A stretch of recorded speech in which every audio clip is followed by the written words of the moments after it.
Welcome back. All right, so now that we have our object, what we're going to do is we're going to take this into Substance Painter. So in order to work with this in Substance Painter, if you have multiple objects, each object needs its own material. So what I have to do is I have to come over here, shift right, I have to assign new material, use an Arnold material, so AI standard surface. I'm going to call this chest. I'm just going to call it chest 1. Whatever you call it in here, it won't matter.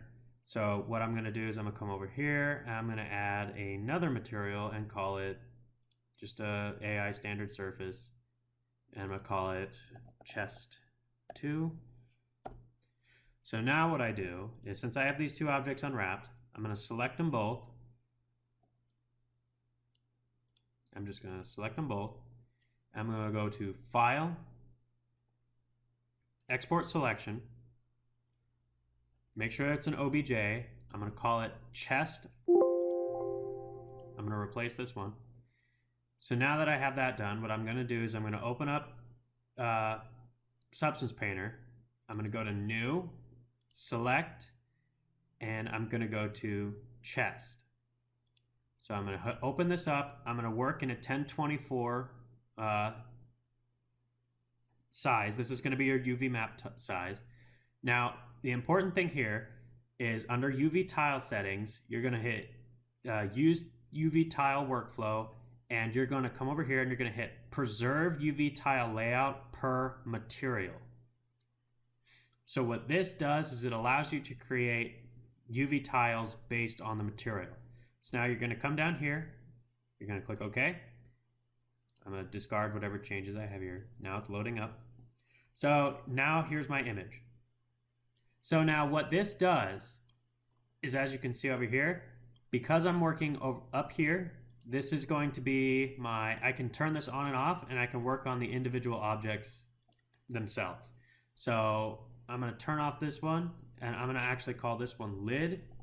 That way I know what I'm working in. And I'm going to call this one bottom. So now, here's the thing about this. Since I'm working with lid, what I can do is I can work, these create their individual layers per material or per shader. So I'm going to delete this one. I'm going to create a new folder. I'm going to create a black mask. Actually, before I do that, I'm going to create a fill layer. And now what I'm going to do is I'm going to go down here. I'm going to pick the, you're going to scroll down. So you come down here to the properties top. Ooh.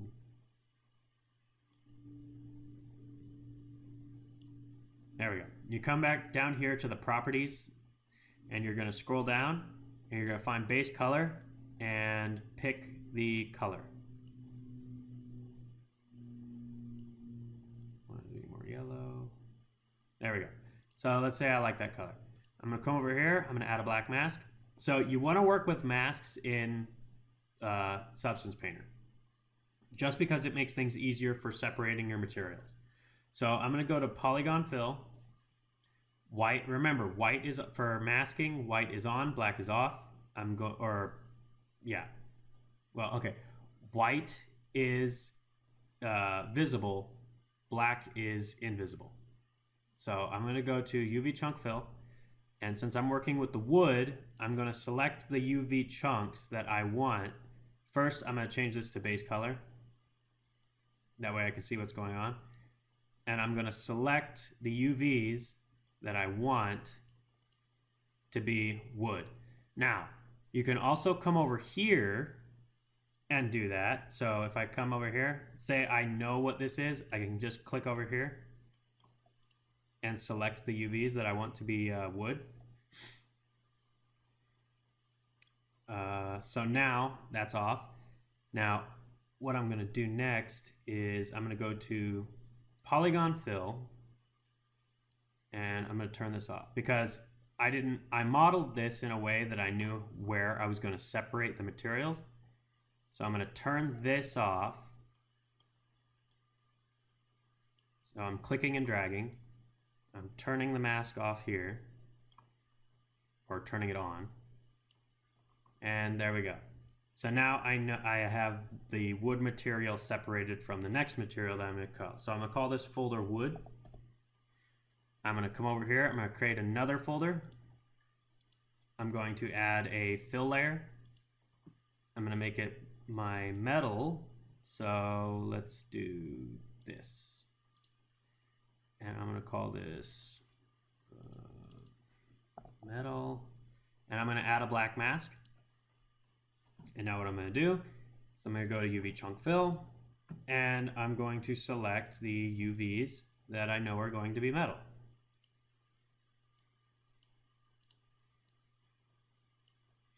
So here I could hit UV chunk fill, but I know what it's going to do. So I'm going to come up here, I'm going to select my polygon fill, and I'm just going to select these polygons.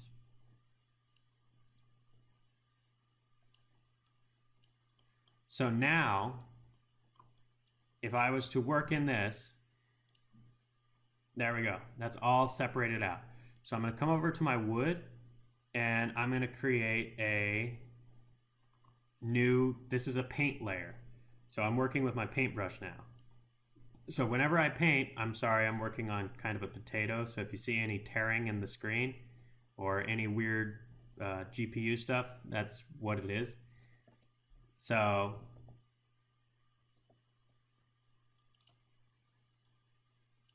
now that I have it separated, I can paint on the wood without worrying about going over onto the metal. So if I come over here, and just so you know, there is pressure sensitivity. So if I touch lightly and then I touch heavy, you have your size. You can come over here to your brush. This is your, under this layer, it's going to be your paint properties. This is going to be your brush settings. So I'm going to up the size of this. I'm going to change the medium to about 72%. That way, when I'm touching light, it's 72%. And then when I push hard, it's 100% of the way up for size. That's what this is. You can also turn on and off your pen pressure if you want to. But I'm going to keep this at around actually 50. You can mess with the flow. You can turn the pen pressure on and off, which for me, I'm going to. You can mess with the spacing. You can mess with the angle, size jitter, angle jitter. So it's pretty much Photoshop with inside of a Substance Painter. You can also change what kind of brush you're working with. So you can change the image. And for this, you can create your own alpha maps. That way you can do like stickers and other things.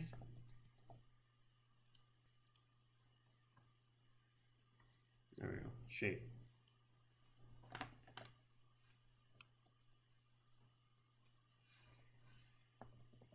All right, so now what I'm gonna do is I'm just gonna add some color to this. So let's scroll up here. You can adjust your color right here. I'm gonna change this to, let's actually grab this color. I'm gonna up it, change it to more of a red, and there we go. So now what I'm doing is I'm coming over here and I can actually paint directly on the model.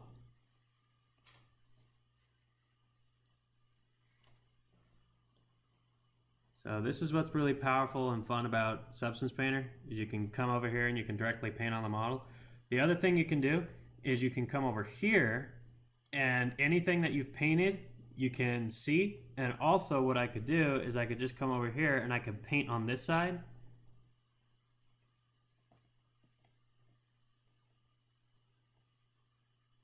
So if I paint over here, because I'm working within the mask, I can't paint on these.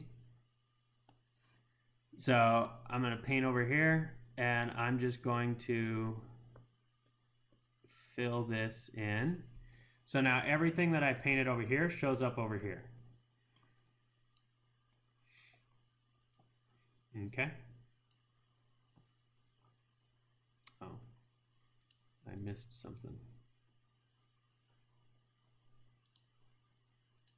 There we go. Anyway, so now I'm working on my paint layer. Come over here. Let's finish this up real quick. All right. Say I like that. Say that's good enough. So now what I'm going to do is I'm going to turn the bottom on, and as you can see, there's no information. So what this means is if I click on this, it creates its own layer set. So if I come over here, and I'm pretty much going to do the same exact, what I could do is I could grab these fill layers, I could Control C and Control V, and I can just copy them over here. That way I can just go through and create my my folders. Let's call this metal, wood, choose this fill layer.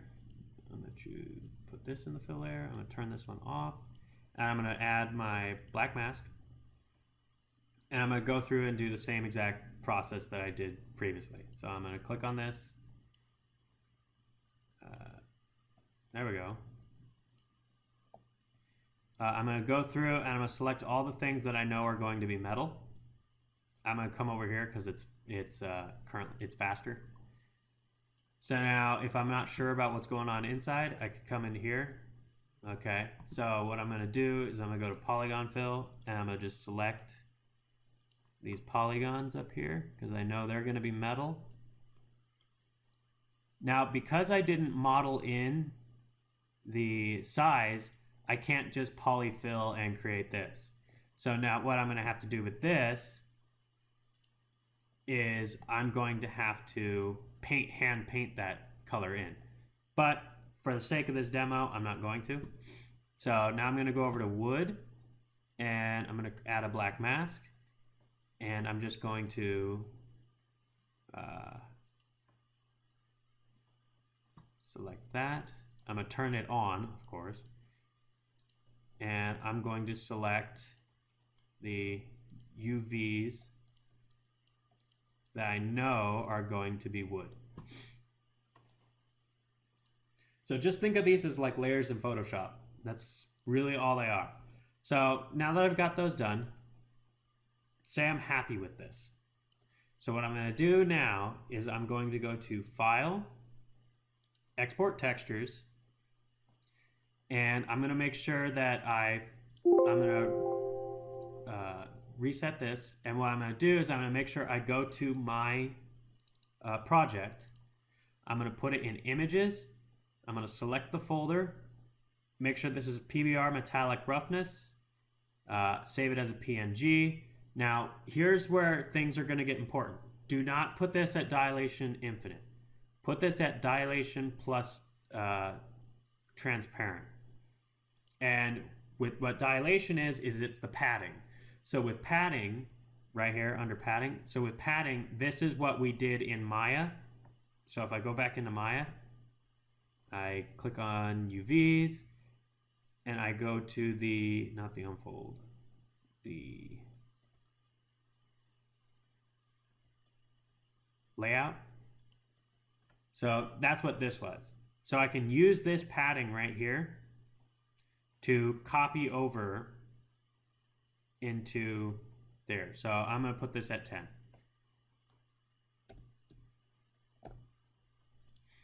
And I'm going to hit export.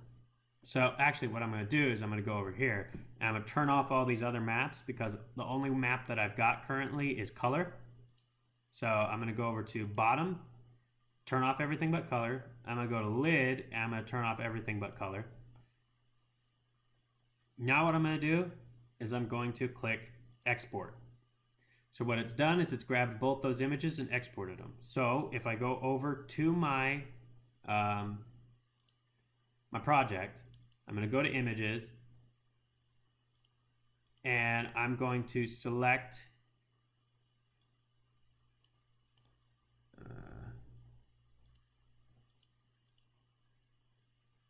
these two images once they load up. So as you can see, if I have my chest UVs, you can see what is UV'd. I don't know why this one's taking its time. But so now what I'm going to do is I have to go into Photoshop and I have to combine these two. So I've got these images. I'm going to open up Photoshop.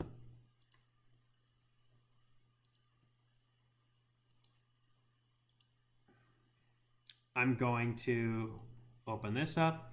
I'm going to grab these two images. Actually, I'm just going to grab this one. I'm going to bring it in here. Okay. So then what I'm going to do is I'm going to grab this one, bring it in here. As you're going to see, they're overlapping. So now what I'm going to do is I'm going to rasterize this layer. I'm going to go to my wand tool and I'm going to select all the black and I'm just going to delete it. This works.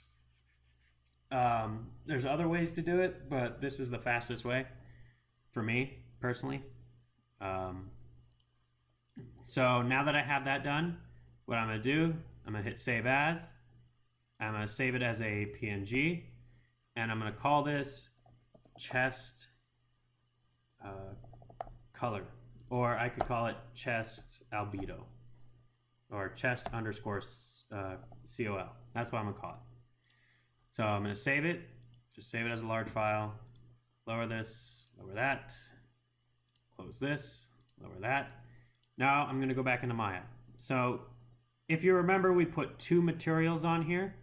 So what instead I'm going to do is I'm going to go to the lid. I'm going to close this.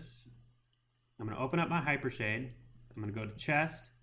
I'm going to click on the color, add a file. And with that file, I'm going to add my my chest color. So what that does, and there it is. So because it's doing a Maya throws in a filter of its own, I'm going to change this to raw. That way it appears a little bit better.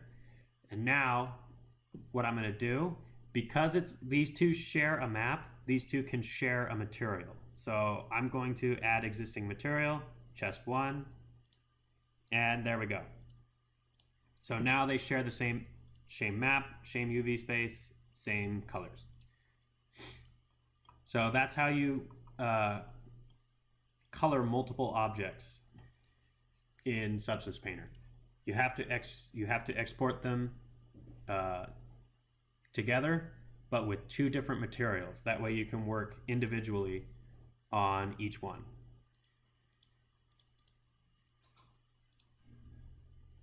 So you can do this for an entire scene. Like I could export the floor and work on the floor in here as well. But with the floor, that's probably something I'd just paint in Photoshop on its own, just because it's a flat plane. So it'll be easier just to work in there. The only reason I bring these into Substance Painter is because of how much distortion can appear. All right, so that's it.